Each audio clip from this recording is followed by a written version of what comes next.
Para pemirsa LBH PPMI dan Logika Rakyat dimanapun berada, baik dalam dan luar negeri, khususnya kaum buruh Indonesia,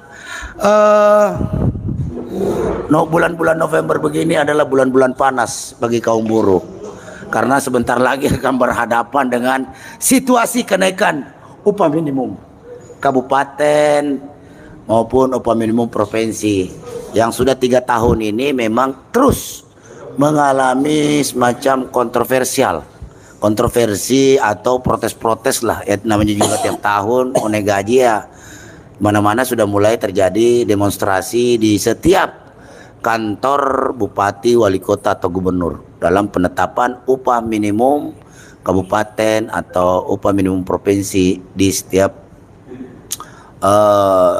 kabupaten kota dan terutama ibu kota provinsi ya. Nah, tanggal 89 aja dengar-dengar Banten tuh mau bergerak tuh di Serang ya. Kemarin belum lagi anak-anak Jawa Barat juga dalam waktu ini konsolidasi. Nah, yang cukup kita sayangkan ini adanya pernyataan daripada Menteri Tenaga Kerja Ibu Ida Fauziah kemarin di rapat kerja kalau nggak salah dengan Komisi 9 yang menyatakan bahwa dalam hal menetapkan kenaikan upah minimum provinsi tahun 2023 ini, pemerintah tetap akan mengacu kepada Undang-Undang Omnibus Law Cipta Kerja dan PP 36 tahun 2021 tentang pengupahan yang dari kemarin-kemarin sudah diprotes oleh buruh. Jadi sebenarnya Bu Ida ini Menteri Tenaga Kerja atau Menteri Pengusaha? Seharusnya Ibu Ida ini membela kepentingan pekerja, karena departemen yang Ibu pimpin adalah Departemen Tenaga Kerja Republik Indonesia. Tenaga kerja, bukan pengusaha. Kalau Kadin, Ibu Ketua Kadin wajar ngomong kayak gitu. Nah, ini kan Ibu kan nggak problem lagi statement-statement lain. Ikut-ikutan Pak Jokowi, katanya ijazah nggak perlu, yang penting skill. Ibu ngomong ijazah tidak penting dalam hal mencari pekerjaan. Harusnya Ibu tidak boleh ngomong begitu. Semuanya penting, Bu. Baik ijazah maupun skill itu sama pentingnya. Karena ingat, setiap perusahaan yang sudah mendapatkan ISO tahun 2000 itu dalam hal rekrutmen itu salah satu standar menerima karyawan adalah dengan ditunjukkannya ijazah. Misalnya ijazah SMK, S1, D3, itu harus jelas. Lah kalau udah ISO, kalau nggak ada kayak begitu, nggak bakal lolos. ISO-nya bakal dikomplain. Nah, kebetulan ini kita lagi ada di sekretariat bersama ini, Aliansi Aksi Juta Buruh. Di sini ada Bung Jumhur, ada Mas Arif, ada Bung Dicora. Kita ingin mendengar dulu ini tanggapan dari siapa ini duluan nih? Bung Yumur, ya, Pak Arif, Sekjen daripada KSPSI, juga Ketua Umum FSPLM SPSI, terkait masalah kondisi hari ini yang hampir melanda seluruh buruh Indonesia saat ini, Mas Arif. Di mana-mana ya biasalah bulan-bulan begini, bulan-bulan kenaikan upah, di mana semuanya ditunggu. Dan juga ini tentang kontroversi juga ini, Menaker kok masih aja ngotot gitu loh. Apa nggak baca apa putusan MK gitu kan? Nah, untuk itu saya minta tanggapan dari Mas Arif. Silakan Mas. Oke, terima kasih. Assalamualaikum warahmatullahi wabarakatuh. Ya, terima kasih Bung Daeng dengan logikanya. Yes. Jadi pertama, putusan MK itu kan sudah jelas bahwa undang-undang itu inkonstitusional walaupun ada bersyarat. Ya. Sekali lagi saya ingatkan bahwa inkonstitusional itu adalah tidak konstitusional. Yes. Ya. Nah, kemudian kami sudah ke MK. Ya, kemarin ya. Ya, bertemu dengan asisten hakim. Ya, hari itu Rabu. doktor. Ya. Dr. Nalum SHMH. Ya. Beserta Dr. Faiz. Ya. SHMH. asisten asisten hakim konstitusi. Iya. Beliau termasuk ikut yang menggodok kan. Iya. Pada kesempatan itu beliau mengatakan bahwa putusan itu udah jelas. Walaupun diktum 4 itu dikatakan masih berlaku, tapi kan ada diktum 7. Ada syaratnya berlakunya itu. Gitu loh. Itu jelas, itu di MK jelas mengatakan itu dengan apa namanya, tidak ada keraguan dia ngomongan bahwa itu memang berlaku, tetapi ada syaratnya yang strategis dan berdampak luas itu, ya kan? Dan PP 36 mengatakan bahwa itu strategis dan berdampak luas. Jadi menurut saya clear lah, ya, bahwa PP 36 ini tidak dapat digunakan karena itu adalah turunan daripada Undang-Undang Nomor 11 Tahun 2020 tentang Cipta Kerja. Karena induknya saja sudah tidak sudah tidak konstitusional gitu. Maka anaknya pun ikut, ya. Lah, sampai saat ini undang-undang tersebut masih inkonstitusional, ya. Jadi belum ada satupun yang menyatakan bahwa undang-undang itu sudah konstitusional. Saya tidak bicara berlaku, karena kalau berlaku bicaranya diktum 4. Ya, saya bicaranya undang-undang masih inkonstitusional.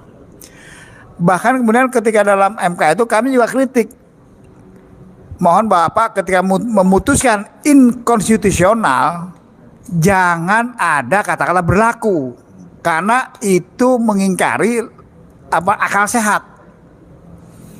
Ya, kalau istilah Rocky kan itu akal sehat. Bagaimana dikatakan tidak konstitusional tapi masih berlaku? Nah, makanya kemarin dari Mahkamah Konstitusi berterima kasih atas kritikan tersebut. Ya, oke. Nah, sekarang gini juga, kami juga meminta kepada pemerintah, ya, meminta kepada pemerintah, kan kita logikanya sama lah. Ya. Kalau konstitusional itu sebetulnya sudah tidak berlaku. Kalaupun ada kata-kata berlaku, jangan dimanfaatkan gitu loh. Ya. Jangan dimanfaatkan celah-celah sempit itu oleh penguasa. Kan itu yang jadi masalah sekarang ini. Dan pada diktum 7 juga dikatakan bahwa tidak boleh mengambil tindakan atau kebijakan yang strategis dan berdampak luas, dan tidak boleh mengeluarkan keputusan, peraturan apapun, ya, selama masih inkonstitusional, atau selama tidak konstitusional. Sehingga sebetulnya ketika Menteri Tenaga Kerja mengeluarkan edaran tentang upah minimum yang dulu itu hanya di bawah 1%, itu sudah menyalahi itu sebenarnya.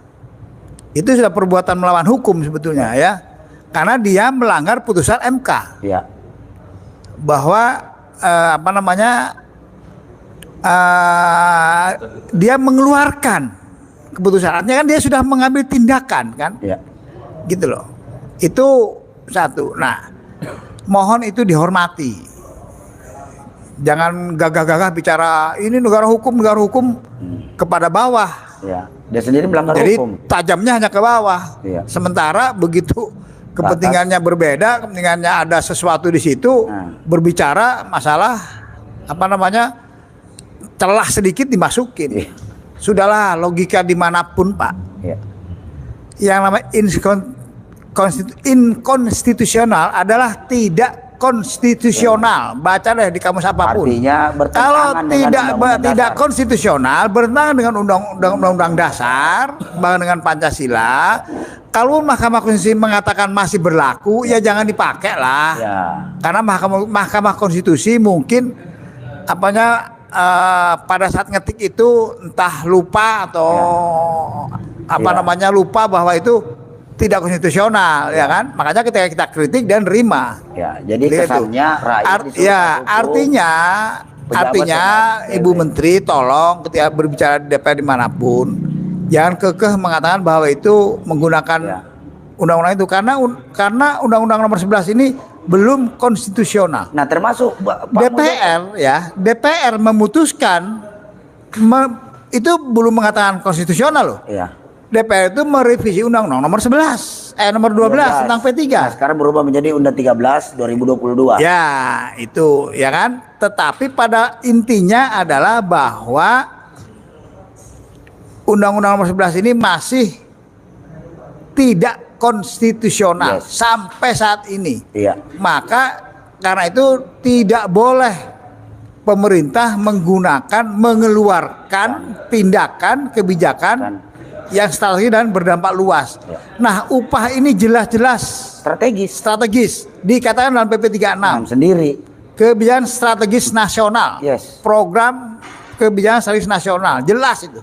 Tidak ada keraguan, tidak ada perdebatan. Dan dampaknya jelas kepada 51 juta buruh formal. 150 juta beserta keluarganya. 200 juta, berarti 70% penduduk Indonesia. Itu udah pasti berdampak luas. Makanya mohon kepada Menteri itu. Sudahlah, jangan pakai alasan-alasan macam-macam lah. Yang ngomong itu bukan cuma Bung Menaker loh. Pak Muldoko juga ngomong begitu kemarin. Oh iya.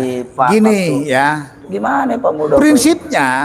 Prinsipnya dalam pertimbangan putusan Mahkamah Konstitusi itu dikatakan. Kenapa dikasih waktu 2 tahun? Karena banyak pemohon yang mempermasalahkan substansi material. Nah, karena yang sedang diuji adalah formilnya, sedang materialnya belum diuji, maka Mahkamah Konstitusi memberikan kesempatan kepada pembentuk undang-undang untuk sekaligus membenahi kekurangan bagi yang belum partisipasinya masih belum, maka dalam 2 tahun dilibatkan. Artinya kurang serak lah. Ya kan, ya. Jadi kan bahasanya jelas, menimbang bahwa tanpa bermaksud menilai konstitusionalitas material Undang-Undang Akwo, oleh karena terhadap Undang-Undang Akwo banyak diajukan permohonan pengujian secara material, banyak diajukan permohonan pengujian secara material. Ya kan? Itu. Karena itulah dikasih kesempatan 2 tahun untuk pembentuk undang-undang untuk mengulangi, memperbaiki partisipasi tersebut.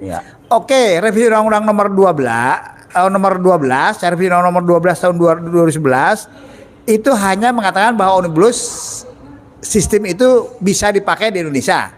Titik. Tapi partisipasi belum ada. Makanya harusnya pemerintah itu begitu putusan keluar, itu langsung diundang semua itu serikat itu.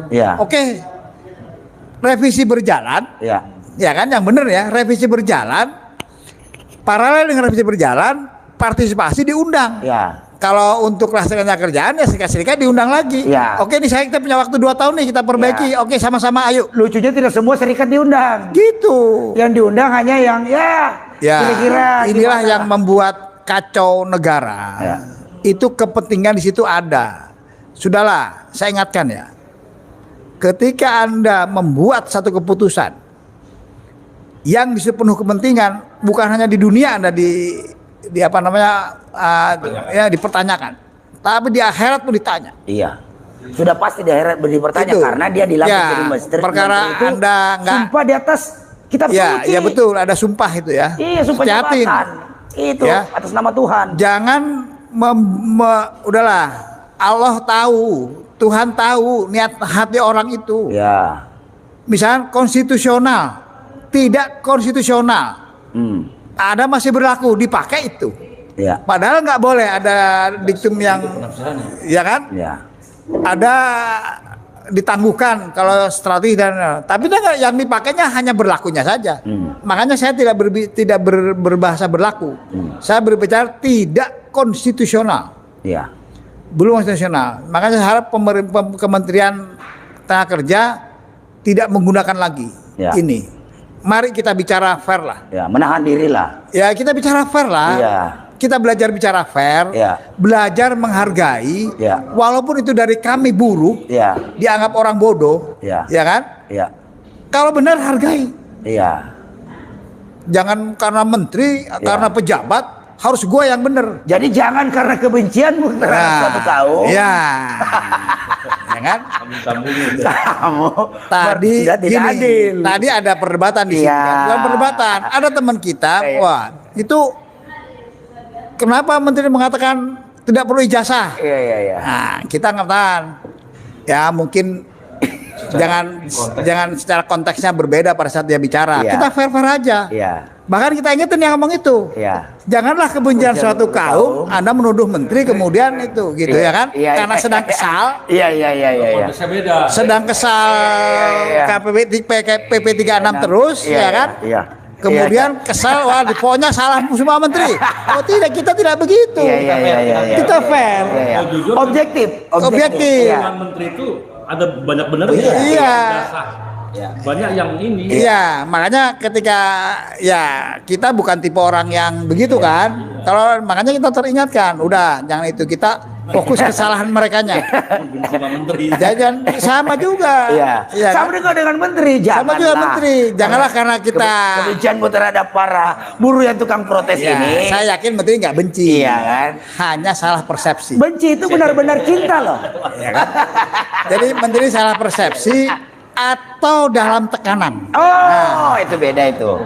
Biarkan diri dong. Dalam tekanan. Atau dalam menjaga harmoni pemerintahan. Ya harmoni ya kan. Ya. Tapi saran saya, harmoni itu hanya jaga pemerintah dan pengusaha. Kan ada buruh dong. Iya. Harmoni juga buruh ya. Tripartit. Ya harmoni namanya. Iya, jangan bipartit harmoninya. Kalau hanya dua, itu senarnya putus tiga itu. Sumbang pasti. Iya. Kira-kira gitulah. Ya, masa kita ngajarin fair sih? Iya. Ya. Tapi alih kata kita undang ke sini. Kira-kira gitu ya. Oke. Jadi begitulah fairnya kita. Dalam menganukan setiap persoalan itu. Ibarat kata mengedepankan objektivitas lah. Pasti. Karena kita juga takut. Diazab oleh Allah, ya. Kita berjuang juga salah, kalau asal berjuang kan salah juga. Betul. Ya, nah kita ini adil. Kita ingin pengusaha juga untung. Buruh juga sejahtera. Ya kan itu tujuan kita. Bukan menyalah-nyalahkan. Kalau sekarang kita terpaksa menyalahkan karena memang Anda salah. Anda patut dipersalahkan. Ya, karena menurut ada kami yang jelas tentunya. Ini bukan diduga lagi. Iya. Fakta. Ini bukan diduga lagi. Kalau saya ngomong diduga, ini memang salah, Pak. Iya. Karena Mahkamah Hakim itu mengatakan bahwa iya memang itu masih berlaku, tetapi dijaga oleh Diktum 7 yang strategis dan berdampak luas, ditangguhkan. Tidak boleh mengambil. Dia mengatakan jelas itu hak dari MK itu. Iya. Begitu. Apa perlu dibacakan ulang lagi isi itu? Biar jelas. Direkam kalau perlu. Mumpung ada aktornya ini. Oke, jadi pemirsa itu tadi. Jadi kawan-kawan aliansi aksi sejuta buruh ini mengedepankan objektivitas. Jadi ketika kita mengedepankan objektivitas ini didasari oleh data fakta yang benar. Kemudian disampaikan secara argumentasi yang tepat. Ya kan? Sehingga sudah sepatutnya jika pihak yang diberitahu meyakini kekeliruan dan kesalahannya, harusnya secara toleran. Bung. Saya ingat satu lagi, Bung. Apa tuh? MK itu dalam akhir pertemuan sangat apresiat kepada kita. Yes. Bahwa ini pertemuan sangat produktif. Karena banyak masukan. Padahal 1,5 jam loh. Iya, banyak masukan. Menurut dia yang dia juga tidak menyangka. Iya. Ternyata buruh cerdas-cerdas juga. Iya, itu. Iya. Ini pengakuan mereka loh ya, Nah, bukan kita memuji kita. Iya, dan apalagi itu tadi. Jadi diharapkan ada nilai-nilai toleransi dari pihak pemerintah ketika mengetahui sebuah kebenaran, maka segeralah bertaubat. Karena ingat, sumpah jabatan Anda itu disumpah sebelum menjadi menteri oleh yang melantik itu di atas kitab suci dan dengan menyebut nama Tuhan masing-masing. Jadi jangan sampai masyarakat hari ini menilai para pejabat kita ini Tuhan saja dibohongi gitu loh. Nah, Bun Jumur mungkin ada ingin yang disampaikan.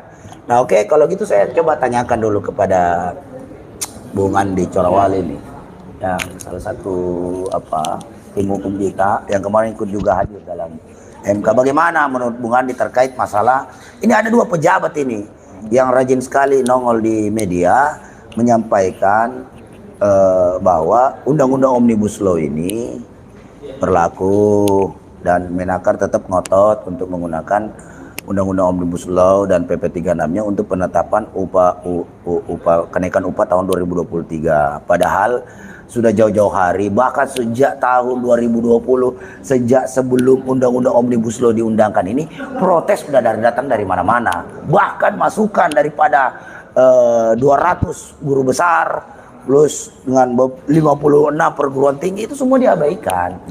Ya kan, dan hari ini masih aja ngotot ngeyel gitu, malah disampaikan lagi di rapat kerja dengan DPR, dan disayangkan DPR kok manut-manut aja, tidak aspiratif banget gitu loh.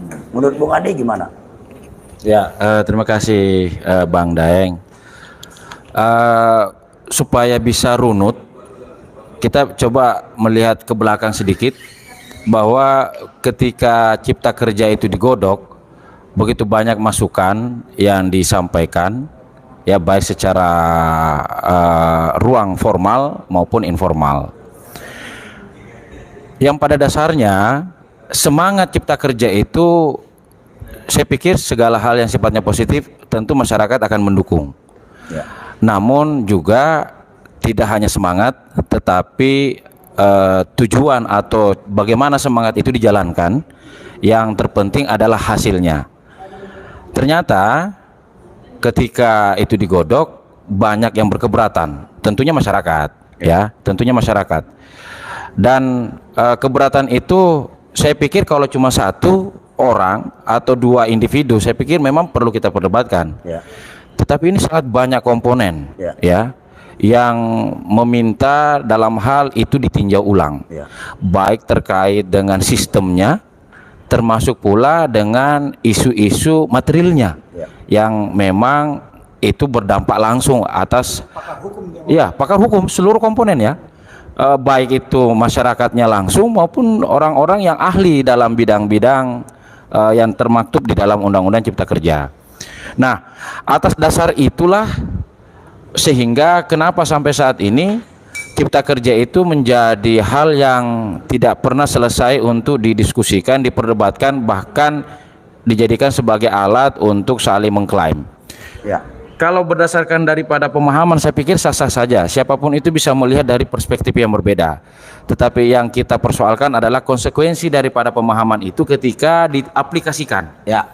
Nah, Cipta Kerja dengan segala macam persoalan kita juga sudah tahu tentang hal itu, akhirnya ditetapkan, disahkan, lalu berdasarkan daripada pemahaman sebelumnya, maka beberapa komponen melakukanlah uji material di MK, yang dimana salah satu yang akan kita bahas dan semua orang paham, muncullah kalimat inkonstitusional bersyarat, berdasarkan daripada pertimbangan bahwa melihat ke belakang tadi, undang-undang ini banyak hal yang perlu dibicarakan, karena dia tidak menyentuh secara substansi tentang kepentingan masyarakatnya, yang pada akhirnya sebagai orang yang akan mengikuti rules daripada peraturan itu, ya, sebagai subjek tentunya.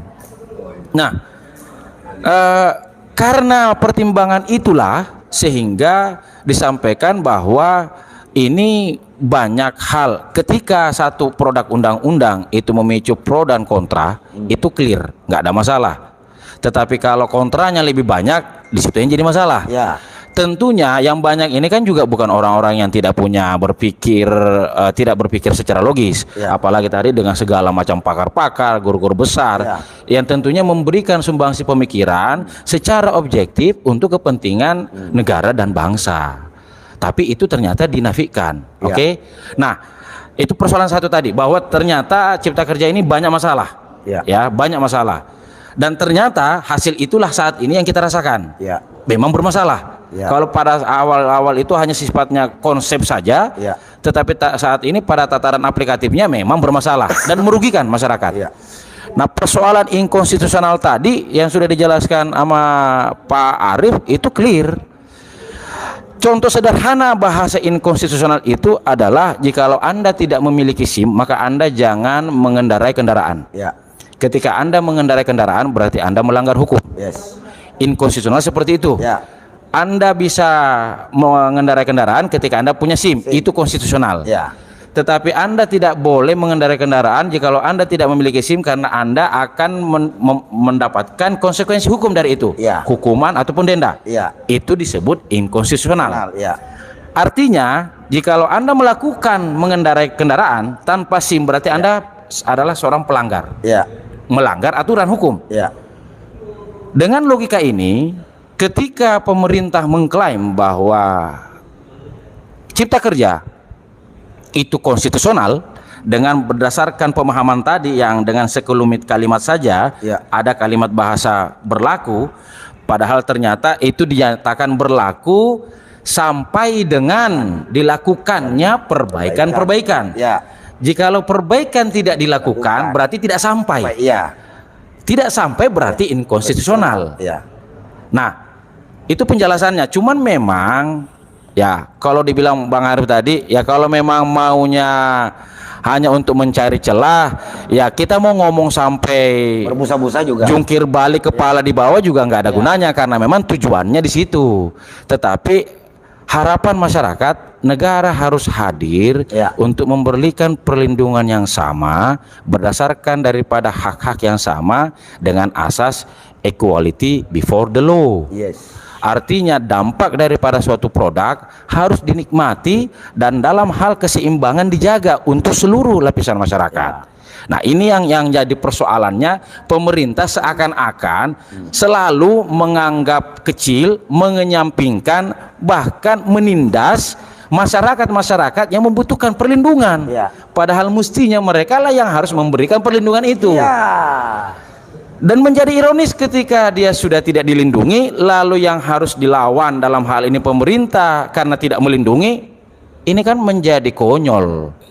Karena itu kan juga memang amanah konstitusi. Bahwa negara itu, tugas pemerintah itu adalah menjaga tumpah darah, mensejahterakan rakyat Indonesia, mencerdaskan kehidupan bangsa. Ini kan justru dengan memberikan, menetapkan upah murah, ya kan, menurut sehingga nilainya tidak sampai tidak layak. Karena bagaimana mau menilai sebuah nilai kelayakan kalau kenaikan upah itu di bawah nilai inflasi, kan lebih menekan lagi dari masyarakat. Ini kan konyol. Padahal salah satu tujuan daripada kenaikan upah itu adalah untuk meningkatkan daya beli masyarakat. Agar terjadi perputaran ekonomi. Ini ekonomi, aduh, mau meroket. Bagaimana mau meroket kalau kayak begini? Ini bukan kenaikan. Ini bukan kenaikan upah. Ini upah minimum itu kan dari pengamat. Ini mempertahankan nilai rupiah. Jadi mempertahankan nilai rupiah saja dimainkan. Coba bayangin. Ini bukan menaikkan, apalagi minta naik upah. Kan kalau dulu 1.000 itu bisa beli, katalah 10.000 bisa beli beras 1 kilo misalkan, ya kan? Sekarang 10.000 hanya bisa beli beras 0,8. Berarti kan rupiahnya turun. Nah, kan upah minimum itu supaya tetap berapa? Berarti kan harus naik 20% kan?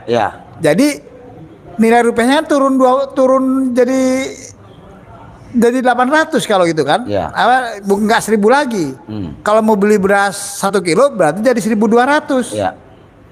Di mana naiknya orang sekarang tahun ini 1.000 beli sekilo, tahun depan kalau 1.000 nggak bisa beli beras sekilo. Kalau misalnya naiknya 1.100 misalkan, ternyata beli berasnya jadi 0,9 kilo, Ya. malah turun itu upah. Iya. Nah dengan PP 36 itu kayak begitu. Jadi malah Jadi PP 36 itu ya, katakanlah gini kalau realnya 4 juta. 4 juta dengan 64 item itu katakanlah naik di jembatan 1%, sehingga hanya jadi 4 juta 40.000. 40.000. Iya. Itu mungkin hanya dapat 60 item, 4 item nggak kebeli karena nilai rupiah turun. Itulah PP apa namanya, PP 36. Nah, di sisi lain Bahwa ada perusahaan yang tidak mampu karena COVID dan lain-lain, itu urusannya beda. ada Itu mekanisme. ada kebijakan sendiri. Ya. Ada darurat, diperbolehkan. Ya. Jangan kemudian alasan ini dipakai kemudian upah yang seharusnya seharusnya memperhani rupiah kemudian dibuat seolah-olah ini memberatkan pengusaha, bukan itu. Iya. Yang berat-berat kasih insentif. Begitu. Di Amerika kan pernah dikasih insentif 75 miliar dolar. Ya. Itu GM dikasih insentif itu. Ya. General Motor itu jumlah miliar dolar loh. Ya kan? Kemarin Covid anggaran dia disiapkan 1,9 triliun dolar. Untuk duit itu di apa namanya? Bukan. Pemerintah kasih Anggaran negara diberikan kepada perusahaan. 1,9 triliun dolar Iya, Biden menganggarkan itu menaikkan ekonomi. Iya. Ya perusahaannya dipinjemin, dikasih insentif, iya. perannya sehingga upahnya itu naik dari 9 dolar menjadi 15 dolar. Intinya perekonomian tetap Bayangin bergerak. itu. Itulah negara gitu loh. Tirulah yang gitu-gitu. Ya, kalau kita enggak. Jangan nyari celah-celah sempit, Ya, kalau kita enggak, dimasukin. upah ditekan, upah buruh ditekan. Jadi gini, berarti kalau bahasa saya, di sisi lain bahan bakar minyak dinaikkan, gas naik, harga sembako naik, listrik naik, semua naik. Upah ditekan ya mampus rakyatnya. Yang ada upah mati pelan-pelan. jadi UMP-nya kira-kira gini, kalau jadi pejabat negara tuh berpikirlah yang besar. Yes. Wah, rakyat saya harus naik gaji, Ya. naik beneran ya, Ya. minimal 10 juta. Ya. Gimana cara 10 juta tercapai? Ya. Nah, oke, APBN saya punya sekian. Ya. Saya subsidi APBN 500 triliun Ya. supaya upah buruh 10 juta. Ya. Karena dengan 10 juta ekonomi jalan semua. Iya. Itulah caranya. Orang Jangan kena- nyari celah. Masih berlaku. Ya, Ini ampun upah saya cemen bener sih mikir negara. ya, Kalau gua jadi menteri tenaga kerja beres ini urusan kata saya. amin. Sorry saya terpaksa saya sombong ini. Ya. Bukan Ya. apa-apa. Apalagi gua jadi presiden yang miskin langsung hilang. Oh iya, tenang aja. Maksudnya gitu enggak? Enggak lah. Pokoknya Kalau mau tahu ada berikutnya. ada berikut. Mari kita adu ya kan? ada Itu. konsep gagasan. Nah ini Iya, tapi saya bukan itu ya. Iya. Saya ada sedikit emosi memang. Saya tuh lihat pemimpin negara kita itu cemen berpikirnya. Sangat cemen. Dangkal, cemen, seperti tidak berpendidikan. lebay. Coba bayangin. Ya. Kalau orang mikir loh ini inkonstitusional, berarti undang-undang itu sudah tidak konstitusional. Kok hakimnya menyatakan masih berlaku? Hakimnya salah Jadi juga. pantesan ijazahnya Oke lah. digugat. Saya sebagai presiden, sebagai menteri, saya pejabat negara. Oke, saya pakai saya anggap tidak berlaku. Iya. Ya kan? Iya. Mari kita ngomong pagi. Oke, pengusaha, gimana menurut Anda? Gimana buruh? Begitu loh sederhana. Harusnya begitu. Ya tapi Cemen amat yang Cemen. dicari yang masih berlaku. iya. Menteri Ekonomi masih berlaku. Kayak gitu mau jadi calon presiden. Asbun. Dari Asbun itu. mana mau beresin negara? Asal bunyi. Yang dicari celah-celahnya. Iya. Saya ingat sekali itu begitu putusan keluar, malamnya besoknya itu masih berlaku. Berlaku, oh Ya iya. ampun. Cobalah introspeksi. Harusnya legowo. Harusnya introspeksi. Legowo dan DPR juga legowo, bukan malah Inkonstitusional. jangan malah hakim MK-nya yang dipecat oleh DPR kan ngawur. Ya kan? Tapi syukur-syukur karena diprotes oleh netizen sehingga nggak jadi. Lah dianya bikin undang-undang nggak beres kayak begitu. Nah, Giliran dibatalin kita jadi ngobrol bebas ya. Ya ngobrol bebas, memang ini diskusi bebas. Namanya juga logika rakyat. Jadi gini, iya rakyat betul. harus berlogika. Jadi Ya kan? saya tuh hanya ingin mengingatkan. Ingat ijazah itu hanyalah tanda Anda sudah sekolah. Iya, ya. Jadi gini, kan? Hidup Rocky Gerung. Bahasanya itu jangan cemen lah. Ya kan? Berpikir besar lah. Jangan Kawan kok. jangan wah pengusaha nih gaji sekian berat. Iya. Covid. Ya ampun dah. Pikir gimana gitu. Ya, oke. Rakyat saya 10 juta gajinya. Oke, Mas minimal. Ari. Ya kita mau dengar juga nih pendapat dari Bung Nando nih. terima Dari kasih. terkait masalah polemik, kebetulan juga beliau ini yang kemarin viral nih, yang ngamuk di ruangan MK ini dia nih. Bisa aja, Pak Bapak Presiden Fernando, KBMI. Ketua Umum Federasi Serikat Buruh Transportasi Nasional. Calon Oke. Calon Direktur. Amin, amin, amin. Oke, assalamualaikum warahmatullahi wabarakatuh. Waalaikumsalam. Oke, salam, Ya. salam hangat dari Aliansi Aksi Sejuta Buruh. Ya. Jadi kemarin kita sudah sama-sama ke MK. Terpaksa nih pulang Ya. dari MK kita buka lagi buku-buku, Ya. ya kan, buku-buku pelajaran yang udah kita pelajari selama ini. Ya. Jadi ada terpikir, ini kesimpulan ya. Ternyata negara kita ini sekarang negara yang kecenderungan makstat. Nah, apa itu makstat? Apa itu? Negara yang dijalankan dengan kekuasaan, Oh. bukan Reichstag. Oh, aduh. Reichstag itu negara hukum, kan gitu. Ini tolong dia Pak. Ada lawyer kita nih. Nah, kalau ada yang salah tolong dia Pak diitin ya. Nah, kenapa saya bilang makstat? Karena memang yang boleh ada hanya visi presiden. Iya. Jadi visi menteri tidak boleh ada. Ya.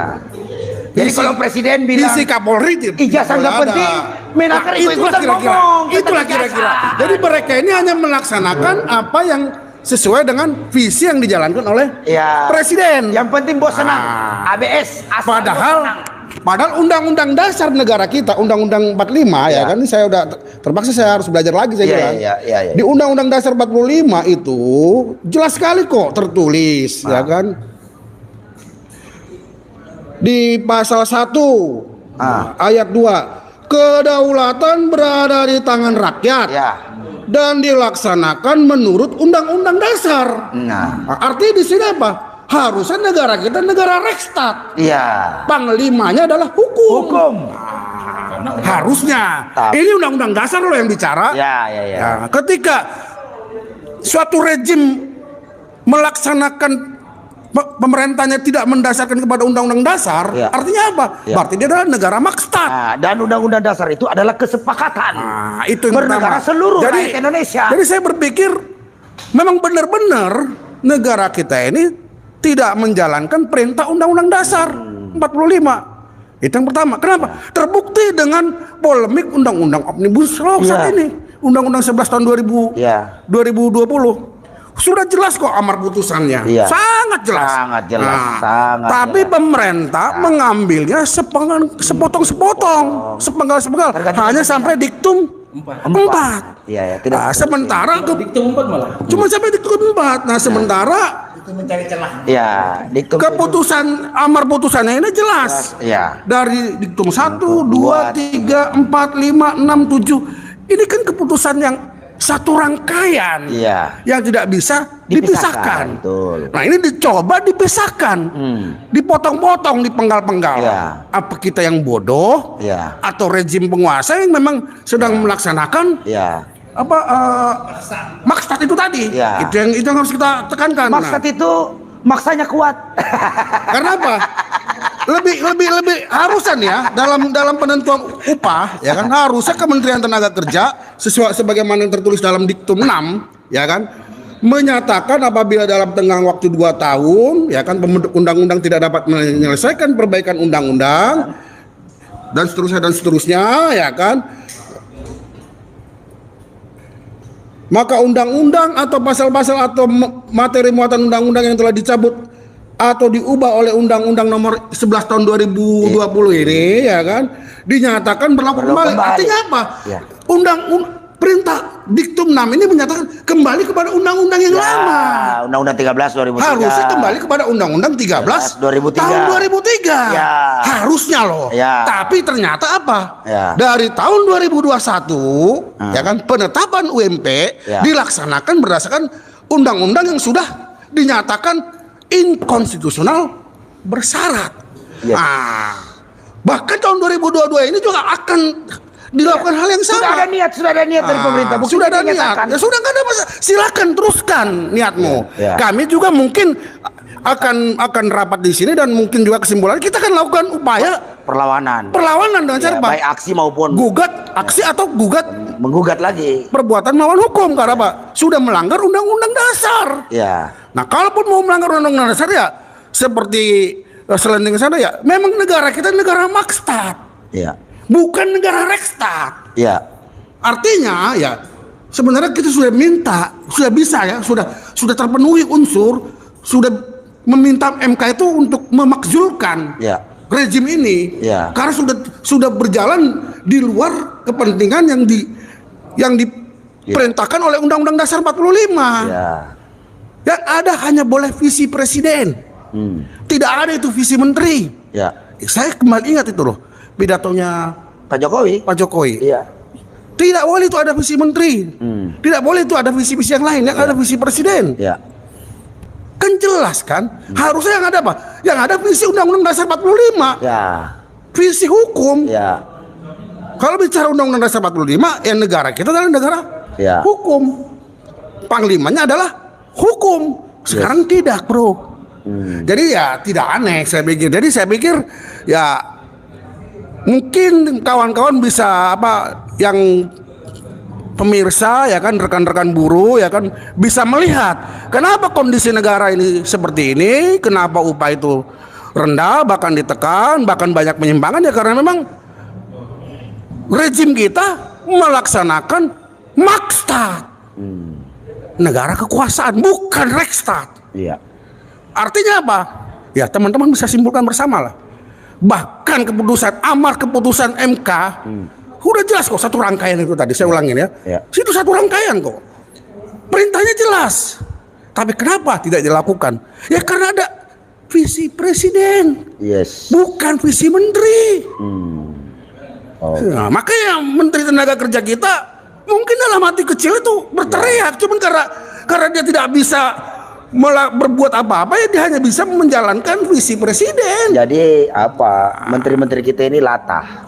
Dan anehnya lagi menyikapi undang-undang Omnibus Law ini kok termasuk Menko Polhukam kayak Ya. terkait kemarin polemik perpindahan channel analog kepada channel digital ya kan. Belum lagi Mendagri ya, Kemendagri Ya. dengan menerbitkan instruksi Kemendagri ya kan. Belum lagi muncul lagi surat edaran Mahkamah Agung ya kan. Ah, itulah ciri-ciri negara kita adalah negara Makstat. Ya kan? Ya kalaupun karena statement ini mungkin saya diteror atau saya ditangkap, ya itu sudah Ya. menjadi bagian dari resiko perjuangan ya kan. Ya. Kita ingatkan kepada teman-teman Ya. aktivis serikat buruh, akankah kita diamkan ini? Ya. Nah, bukan lagi undang-undang tapi undang-undang dasar. Ya. Konstitusi udah Ya. ditabrak. Yes. Kalau memang dia melaksanakan undang-undang dasar, ya dia harus kembali kepada perintah undang-undang dasar tadi, bahwa kedaulatan berada di tangan rakyat dan dilaksanakan berdasarkan undang-undang dasar. Ya. Bukan berdasarkan visi presiden. Ya. Karena apa? Ya saya ingat pepatah orang tua, manusia itu kan tempat salah, Ya. lupa, lalai dan alpa. Kan kita nggak tahu, nggak ada manusia yang sempurna. Saya pikir itu aja dari saya ya kan. Semoga kita disadarkan perjalanan rejim ini ya kan, supaya kita bisa lihat ya kan, kalau memang nanti ada rencana kita melakukan gugatan untuk memakzulkan, saya pikir sudah terpenuhi. Ya. Saya pikir ya, karena semuanya sudah jelas dan nyata. Ya. Terlebih tahun 2020 ini puncaknya nih kelihatannya nih, karena apa? Karena mendapatkan perlawanan Ya. dari komponen masyarakat, komponen rakyat, terlebih dari komponen serikat pekerja, serikat buruh ya kan. Ya. Karena apa? Karena mempertahankan sebagaimana yang sudah berlaku sebelum-sebelumnya di Undang-Undang 13 ya kan gitu. Perjuangan upah itu sama Saya dengan pikir itulah ya mempertahankan teman dari hak saya. hidup. Terima kasih. Kaum- Tetap semangat ya teman-teman ya. Ya, Assalamualaikum warahmatullahi wabarakatuh. Ya udah bro. Nah, kita mau dengar dulu ini statement dari Ini Closing. ketika ya ini closing ya, ketika Makstat itu berlaku, maka undang-undang produk hukum hanya berlaku pada lapisan bawah, Ya. sedangkan lapisan atas tidak berada pada porsi di bawah daripada Tajam ini sama daripada peraturan. Nah, pertanyaannya sekarang, jikalau saja maksud itu ada dan dilakukan oleh pemerintah atau rezim ini berikut perangkat-perangkatnya, bagaimana jikalau rakyat juga melakukan hal yang sama? Ya. Max Morning kalau rakyat. Bayangkan. Ya. Karena kenapa? Morning, Bang Jumur. Kita harus lakukan itu Max Morning. Ada mahkormin, ada mas. Ya. Spending. Spending itu mengarahkan. Iya. Ya. Nah, Menuju Max Morning. dan ini tidak mengarahkan. Iya. Ini tidak mengarahkan karena kenapa? Ya. Tidak ada yang mengarahkan. Justru yang mengarahkan jikalau itu terjadi Adalah pemerintah sendiri. adalah pemerintah sendiri. Pemerintah sendiri. Karena rakyat tidak akan mungkin tunduk dan patuh hanya untuk hal-hal yang sifatnya biasa-biasa saja. Iya. Secara keseluruhan. Ya. Bahasanya kalau pemerintahnya melakukan kesalahan, maka jangan salahkan rakyat melakukan kesalahan Ya. yang sama. Nah, pertanyaannya itu tadi. Ya. Jikalau saja negara ini dijalankan dengan pola maksud tadi, bagaimana kalau rakyat yang melakukan juga? Hal yang sama ya. Itu ngeri. Iya, itu ngeri itu. Itu ngeri. Ngeri. Maksud maka banyak maksud. Iya, iya, iya. Maksud itu maksanya kuat. Nah, ini yang ini Iya, iya, iya. maksudnya gua. Nah, ini yang berbahaya. Iya, iya, iya. Bukan sesuatu hal yang perlu dikhawatirkan jika itu terjadi. Tetapi itu sudah menjadi keniscayaan karena rakyat sudah tidak memiliki lagi pegangan ataupun menjadi acuan siapa. Karena bayangkan kalau pemerintah yang melakukan itu. Iya. Dan kecenderungan itu saya bisa menyatakan bahwa kecenderungan itu memang ada. Karena ketika mereka mencoba untuk menafsirkan satu pakem produk undang-undang yang dilaksanakan oleh suatu lembaga yang diberikan amanah kewenangan oleh undang-undang dasar, bayangkan kalau sudah setinggi itu levelnya pemerintah masih ingkari. Bayangkan itu ngeri banget. Saya membayangkan saja itu. Jadi bahasa bahwa hukum sebagai panglima, kita negara hukum itu sirna semua seketika. Karena pemerintah sendiri mengabaikan itu. Bayangkan. Jadi retorika aja ya. Retorika aja. Bayangkan sekarang kalau nyuri ayam menjadi legal. Ya. Segala sesuatu hal yang melanggar hukum itu menjadi legal. Ya. Karena berdasarkan kemauan. Ya. Kekuasaan itu kan kemauan. Iya, betapa kacaunya ini negara. Betapa kacau. Jumurnya harus Iya. closing statement. Harus. Ah. Kira-kira begitu ya. Jadi jangan sampai itu terjadi. Ya. Kalaupun itu terjadi, jangan salahkan siapa-siapa. Yes. Oke, guys. Itu aja. Oke. Ini. Kita dengar dulu. Sebagai Ini penutup aja. Ya. Soal maksud tadi negara kekuasaan, kita lagi diintip oleh RKUHP yang mau disahkan ini. Nah, itu dia. Itu untuk memperkuat maksud itu. Nah, itu. Karena kita bisa dengan mudah dikriminalisasi. Mahasiswa akan mudah masuk penjara, buruh-buruh di daerah yang berprotes bisa mudah masuk penjara. Ya. Semua masuk penjara gara-gara mengkritik atau demonstrasi yang menyatakan dengan belak-belakan gitu dianggap menghina. Iya. Nah, karena itu ini jadi pesan kita semua, bukan hanya buruh, Iya. semua masyarakat yang madani lah ya, yang civil society ya, harus memprotes RUU KUHP ini supaya pasal-pasal zaman baheula, zaman Belanda yang sudah dibatalkan oleh reformasi, ya di judicial review kan waktu itu ke MK ya. Nah, ini kan dihidupkan kembali. Nah, karena itu ini harus dipastikan tidak boleh terjadi. Selamat berjuang untuk menggagalkan rencana RKUHP yang akan menghambat demokrasi dan perjuangan masyarakat sipil. Dan kita siap mendukung ya, semua gerakan itu Harus. harus kita dukung. Perjuangan. Oke, Mas Arif, closing. Closing dulu. Asas pelayanan. Ya, saya hanya berharap lah. Mari kita berbuat baik lah. Hidup di dunia kan diperintahkan berbuat baik. Itu aja. Jadi kalau ada, jangan nyari-nyari celah-celah kosong lah. Kalau celah itu untuk merayu nggak apa-apa. Ini kan, ya, ini kan ini berdampak kepada masalah rakyat banyak. Ya, bahwa pengusaha butuh keuntungan, iya kita juga tahu. Kan hidup ini sama-sama menguntungkan, ya, win-win solution lah. Ya, keseimbangan. Ketika nggak ada seimbang, pasti terjadi kegaduhan. Iya, iya. Itu. Terus terakhir renungkanlah para pejabat ini, merenunglah coba. Apakah saya sudah berbuat baik di dalam jabatannya, ataukah masih ada banyak kekurangan? Merenunglah, karena nanti di akhirat Anda akan ditanya. Kira-kira itu saja. Oke. Merenung yang lama, ya kan? Jangan merasa bener lah, ya kan gitu. Kalau perlu, ya kita bicara dari hati ke hati, kan kita siap berbicara kan. Ya. Kita kan bukan orang yang pokul bambu. Justru sekarang ini yang pokul bambu itu mereka pejabat, nyari celah yang gitu-gitu. Ya mari kita kembalilah ke fitrah kita sebagai manusia untuk berbuat baik. Yes. Kira-kira itu. Maka, terima kasih.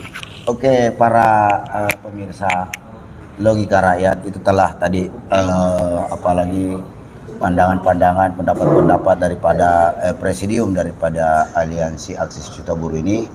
Dan pemerintah juga kita ingatkan bahwa segala tindakan, ucapan, perbuatan yang Anda lakukan itu akan berdampak sistemik terhadap rakyat Indonesia. Jadi sudah sewajarnya Anda itu harus menyatakan, melakukan tindakan, perbuatan itu yang dibenarkan oleh undang-undang, sehingga Anda bisa menjadi suri toladan bagi rakyat Indonesia. Karena ingat, Anda pemimpin, Anda disumpah atas nama Tuhan dalam rangka menjalankan amanah konstitusi. Dan saya ingatkan lagi bahwa tugas fungsi pemerintah itu yang diamanatkan oleh Undang-Undang Dasar 1945 adalah mencerdaskan kehidupan bangsa, mensejahterakan rakyat Indonesia, menjaga seluruh tumpah darah Indonesia, dan kemudian melakukan politik bebas aktif. Itu dalam rangka menjaga perdamaian dunia. Itu tugasnya. Dari bagaimana Anda bisa membreakdown itu semua, bagaimana Anda bisa mewujudkan kesejahteraan bagi seluruh Indonesia, mencerdaskan rakyat Indonesia, dan menjaga tumpah darah Indonesia, jika Anda setiap hari beretorika, menyampaikan opini untuk membenarkan sesuatu yang jelas-jelas dinyatakan oleh Mahkamah Konstitusi inkonstitusional. Jadi secara logika nggak masuk. Jadi Anda ini jangan asal bosenang aja. Tentang Jokowi ngomong ijazah, lu pada latah ngomong ijazah lah, inilah ngomong ijazah. Kemudian bilang menyatakan undang-undang Omnibus Law konstitusional, Anda ikut-ikutan juga. Pak Muldoko lah bicara begitu, Menaker lah ngomong kayak begitu. Ini kan menyinggung perasaan bagi para aktivis buruh yang sudah jelas-jelas melakukan judicial review di Mahkamah Konstitusi. Buruh ini nggak bodoh-bodoh amat, Bu.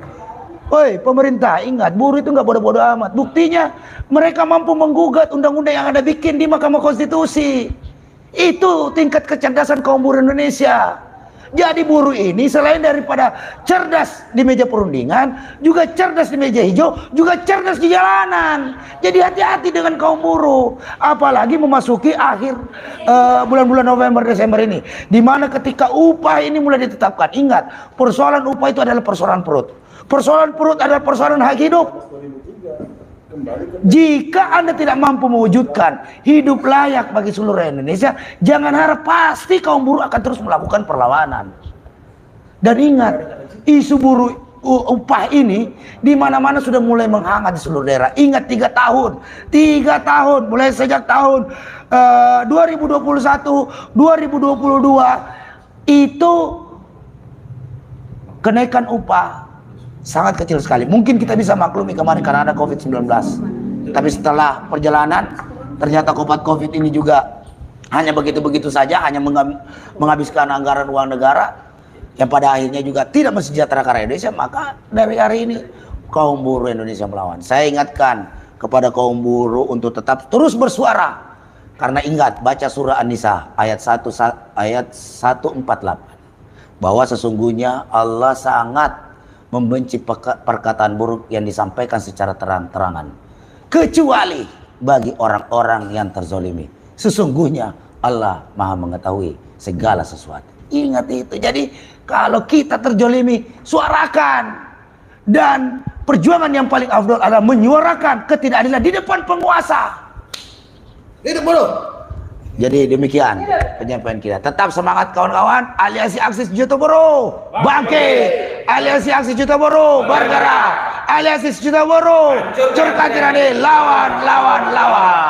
Hello buruh yang melawan. Merdeka. Assalamualaikum warahmatullahi wabarakatuh.